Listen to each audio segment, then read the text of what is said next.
What in the homemade bubblegum is going on here? This girl makes her own bread, her own pasta, her own cereal, her own gum, all from scratch. Nara Smith is that girl. She's also that girl that people love to have an opinion about. Whether you love her or hate her or you're being sued by her, she's probably found her way onto your social media feed in one way or another. She's become most known for making these borderline satire home cooking videos while dressed to the nines in the kitchen where she cooks. She also speaks in this incredibly soft spoken voice. My husband mentioned that he was craving Coca-Cola the other day, and since we were out of soda, I decided to make him some today. Which is not the way that she's always spoken in her videos. I don't want to cook dinner. I don't want to do cleanup tonight. I love eating food in the car. I literally burst out laughing when I heard this. Our friends brought us these potatoes from Idaho. She's either being serious and it's so real, it's hilarious, or this woman is a comedic genius. Like, that is deadpan comedy. There's truly so much going on here. We need to talk about it. So first things first. Here are some quick facts about Nara Smith, aka one of TikTok's greatest supervillains. Nara is originally from South Africa and grew up in Germany, where she moved with her parents when she was only 3 months old. She's currently 22 years old and married to model Lucky Blue Smith. They actually got married when she was only 18 and he was 22 at the time. So this might be a little controversial for some people, especially if they were like talking or dating before she turned 18. But they now have 3 kids together named Rumble Honey, Slim Easy, and Whimsy Lou, which are obviously very unique baby names, and they did get lots of attention for this. Nara and Lucky are both models and have been since they were 12 and 14, both currently signed to an agency called IMG. Something interesting about this is that there doesn't seem to be many or really any photos of Nara's earlier modeling days, which seems kind of odd, but I mean, maybe she just didn't do much modeling before getting married and having kids fairly young. But those are the most notable parts of Nara's backstory. Now, today, Nara has become a very popular social media influencer with over 12 million followers across TikTok and Instagram. And like we mentioned at the beginning of the video, she's become very well known for her home cooking videos, where she's always seen wearing these extravagant, high-end outfits, usually in full glam like hair and makeup, and an overall very clean, polished aesthetic. And of course, this soft spoken voice. I poured some powdered sugar on some wax paper, and we'll talk more about that later. But basically, it seems like everything she posts goes viral, and some people absolutely love her while others love to hate her. So why do people hate her? Well, there's a few reasons. So now let's talk about some of the things that Nara has been questioned for. Controversies of Nara Smith. Firstly, being her controversial values. Her and Lucky have been supposedly practicing Mormonism, or what some people have referred to as Mormon adjacent, because she seemingly became Mormon when she married Lucky, who was born in Utah and was raised Mormon, or LDS, and seems to be somewhat still practicing. Nara has also posted a clip of her pink and gold Book of Mormon on Instagram, although she has said herself that I don't know what I'm doing. I'm still learning and figuring out my own faith. I'm not in any way a hardcore Mormon or anything like that. I don't wear garments. I didn't get married in the temple.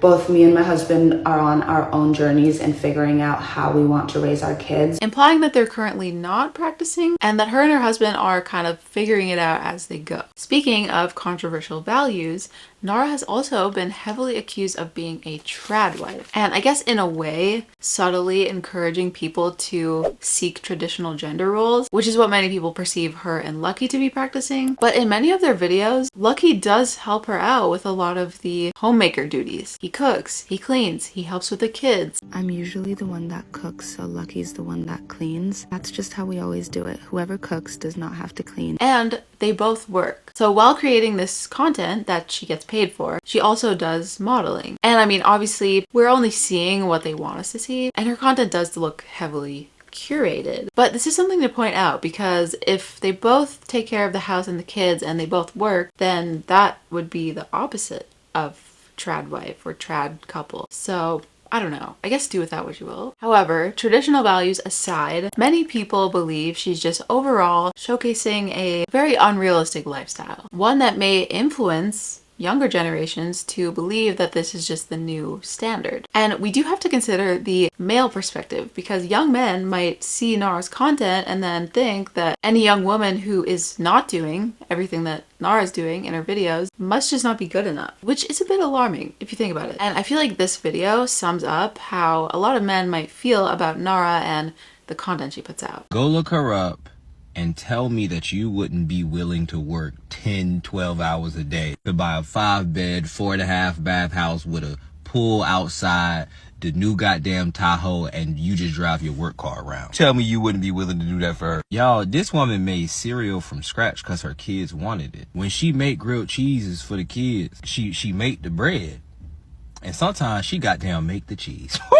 So when I was going down the Nara Smith rabbit hole, there was a lot of women like, it's one thing to cook and clean, but she's doing too much. And that, like, y'all want all of this. Y'all want the male version. Like, y'all want her husband, but y'all don't want to be her, the match. And I mean, I don't necessarily disagree with a lot of what he's saying, but it does bother me slightly because he makes it seem like this should be the ideal standard for every woman, and I don't think that's true. And this way of thinking may lead some women to believing they're not good enough as a wife or as a partner, as a mother, because they're not doing exactly what Nara is doing, which is making all these homemade meals from scratch for her family, dressing up to the nines every single day, and making it look like this is just her everyday life, when in reality, there might be a time when you just want to pick up a couple Happy Meals for the kids on the way home because you don't have time to make dinner. Or you decide to make pasta with a jar of store-bought pasta sauce, which does not mean that you're failing as a wife or a partner or a mom just because you didn't spend 4 hours making every ingredient from scratch. And I will say, that's not to take anything away from what Nara is doing, because I mean, at only 22, it is impressive to see how she goes above and beyond every single day with these extravagant looks while cooking these wholesome homemade meals for her family, because that does require a lot of effort and care. I just think the question that comes with that is if it simultaneously adds pressure to young women in the same age range who are also trying to go to college, get a degree, get a high-paying job, make enough money to live in a beautiful house or apartment, and start a family that they can cook these amazing meals for, like Nara. The other thing is, I feel like this goes both ways. So obviously in the video we just saw, as a male, he's sharing his male perspective. But like this comment says, quote, "I appreciate how Lucky is always doing his part. These men all want a Nara, but they don't want to be like Lucky." And I think that's very true, because the guy in the video is talking about how some women think she's doing too much and how they want Lucky but don't want to be Nara. But it goes both ways. Many women on the internet, like this commenter, think that Lucky is the perfect husband. So it goes both ways. And Nara and Lucky specifically seem to match each other's energy perfectly. So obviously they are a good match for each other and they reciprocate each other's efforts, meaning it's not one-sided. I also think it's fair to note that in a lot of ways, it costs money to even have the opportunity to do these things and to live this lifestyle. I'm sure there's a lot of women out there with families who would love to spend 6 hours a day making homemade cereal and grilled cheese with the fresh baked bread and mozzarella cheese for their kids, but guess what? They have a day job to get to. So even though they want to live this lifestyle and develop the same habits as Nara, they may not have the same expendable time that Nara and Lucky have, or at least seem to have. Obviously I can't say for sure because I don't live with them. But based on the fact that they're both models who also do social media, I feel like it's reasonable to assume that they have privileges because of the situation they're in. Not to say they haven't worked hard or earned it or anything like that,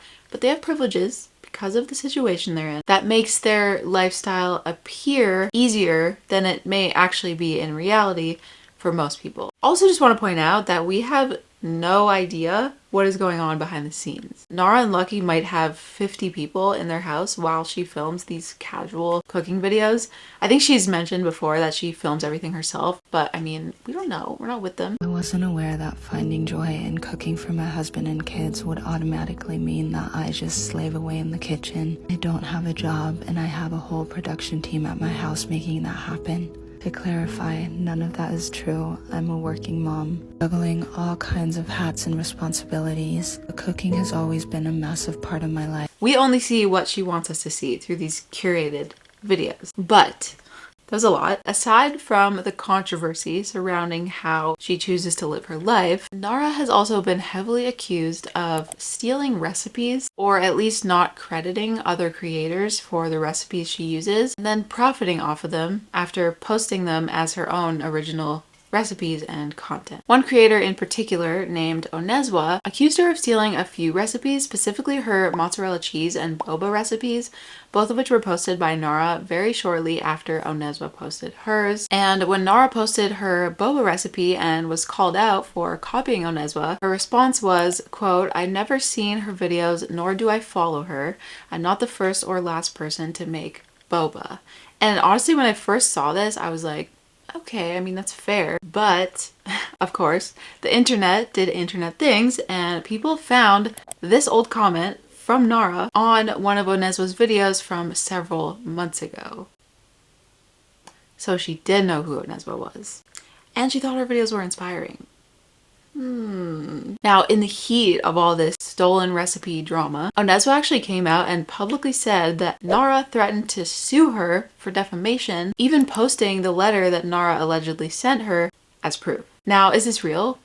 Probably not. I feel like it wouldn't make much sense for Nara to send this letter to a woman all the way in South Africa that she can obviously post on social media and make the whole situation look worse. But I mean, no one knows for sure. Nara obviously hasn't addressed any of these claims, and I'm sure she never will. So eventually this will all probably just disappear. It is worth mentioning though that this is not the first time Nara has been accused of stealing recipes from another creator. Recipes like butter bread, lollipops, lotion, and toothpaste, to name a few. And of course, a lot of these recipes can be found on Google and may just be really similar in nature, but still, it's a bit sus. I think the biggest reason though why Onezwa is upset is because she's from South Africa, where they don't have access to the TikTok Creator Fund. Meaning, when Onezwa posts her recipes to TikTok, she doesn't get paid. But when Nara posts her recipes on TikTok from the US, she does get paid. So I think that's where the real frustration comes in, especially if you're a smaller creator and your videos don't really go viral, while Nara's go viral all the time, but you're posting similar or identical content. Although I feel like that's kind of just like the sad reality of social media. Like, people just copy each other. I feel like nothing's original anymore, but I don't know, I could be wrong. Additionally, Onezwa feels like Nara copied her style of authentic cooking and like homesteading content because she lives on a farm and actually lives this lifestyle that Nara partially portrays, but hers definitely seems real. Then, possibly the biggest thing that Nara has been accused of, I mean aside from the stolen recipes, is copying Onezwa's soft-spoken voice. Pop my butter beans on top. I'm not going to stir this, I'm just going to cover it and let it simmer on low heat. And there is my creamy fennel and butter bean soup. I started off by making my mozzarella cheese. I added some milk, citric acid, and ran it to my pot, let that sit. Once it was shiny and smooth, I formed it into a ball and placed that in some cold water. Which is interesting because it seems like this is just the way that Nara has always spoken in her videos. But when you actually look into it, specifically when you search Nara Smith old voice on TikTok, you can find old videos and see that she really did change her voice and the way that she talks in her videos. If I could only have one pasta sauce for the rest of my life, this would be it. You're telling me that some people do not know what the difference between inside and outside clothes are? Days that are just so weird and off and you're just not feeling great and you have no motivation to do anything.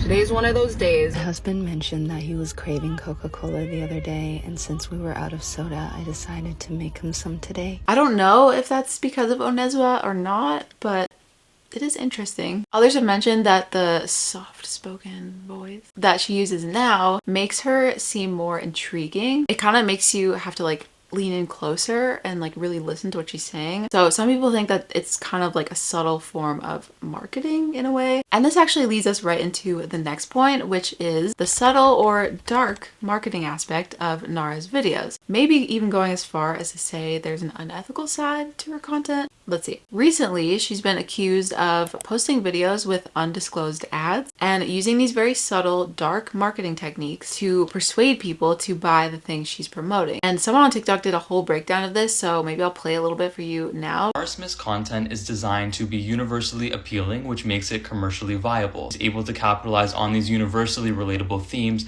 of motherhood and cooking, so you can really think of it as an empty billboard, which she wants to maximize the amount of money she's getting for brand deals, around $300,000. And if we analyze how many sponsored posts she's done in the past 12 months, it's been about 13, which does amount to about $4 million USD a year in sponsored posts alone. It is a highly engineered form of fiction.